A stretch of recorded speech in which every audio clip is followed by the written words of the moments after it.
수원지법 대북송금 재판 관련 현안 입장 발표 시작하겠습니다. 대통령 재임 중 면벌은 있을지언정 면죄는 있을 수 없습니다. 국민은 대통령의 재임 전 공직 수행과 관련된 범죄 혐의들에 대해 유죄인지 무죄인지 명확하게 알 권리가 있습니다. 특히나 불법 대북 송금과 같은 중대한 범죄 혐의라면 그것은 대통령의 직무수행 방식에 대한 매우 중요한 정보를 알려주기 때문입니다. 이재명 대통령은 남북 교류 사업이 활발했던 문재인 정부 시절 경기도지사로서 쌍방울 그룹의 대북 사업을 돕는 대가로 경기도가 북한 측에 냈어야 할 스마트팜 사업비 500만 달러와 자신의 방북비 300만 달러 등 800만 달러를 김성태 전 쌍방울 회장에게 대신 내도록 한 혐의로 1심 공판 준비 기일을 받아왔습니다.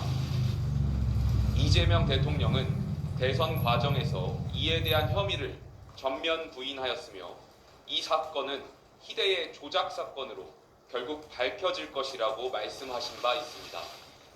반면 대선 직후인 6월 5일 대법원은 같은 혐의로 재판 중인 이화영 전 경기도 부지사에게 징역 7년 8개월이라는 중형을 최종 확정한 바 있습니다.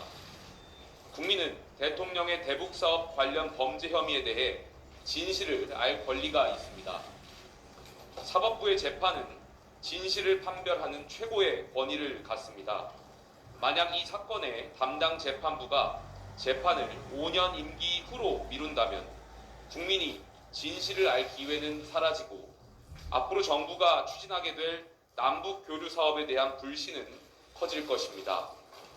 만약에 누군가가 이 사건에 대해서 대통령 임기 중에 국민들이 유무죄의 진실을 알지 못하게 하는 것이 헌법 84조 대통령의 불소추 특권에 부합한다고 주장한다면 그것은 헌법으로서 헌법을 허무는 오류를 범하는 것입니다. 안타깝게도 최근 서울고등법원 형사 7부와 서울중앙지방법원 형사합의 33부는 각각 이재명 대통령의 공직선거법 파기 환송심과 대장동 등의 사건 재판을 대통령 불소추 특권에 따라 연기하는 조치를 내렸습니다. 국민 주권이 법치주의에 우선한다는 해석을 따른다고 해도 진실이 가려진 국민 주권은 허구입니다. 진실을 은폐하는 법치주의는 민주주의에 대한 도전입니다. 불법 대북 송금 사건을 맡은 수원지법 형사 11부 재판부는 이 사건에 대한 국민의 알 권리가 중대한 공익적 가치가 있다는 점을 헤아려 지혜로운 판단을 내려주시길 바랍니다.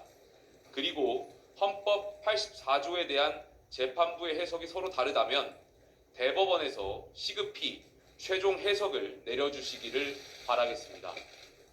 만약 대통령 취임 전 범죄 혐의에 대한 재판 결과가 대통령 직무 수행의 불안정을 야기할 수 있다면 유죄에 대한 법적 책임은 현행법을 보완하여 대통령직 완료 후로 미룰 수도 있을 것입니다. 모든 국민은 법 앞에 평등합니다. 대통령의 재임 전 범죄 혐의에 대해 유무죄를 가리는 것은 국민 주권을 바르게 하고 국가 정책을 투명하게 관리하기 위해 반드시 필요합니다. 대북 송금 사건을 맡은 재판부와 대법원이 진리와 정의를 추구하고 대한민국 헌법을 수호하는 사법부의 독립과 명예를 지켜주시길 간곡히 요청드립니다. 감사합니다.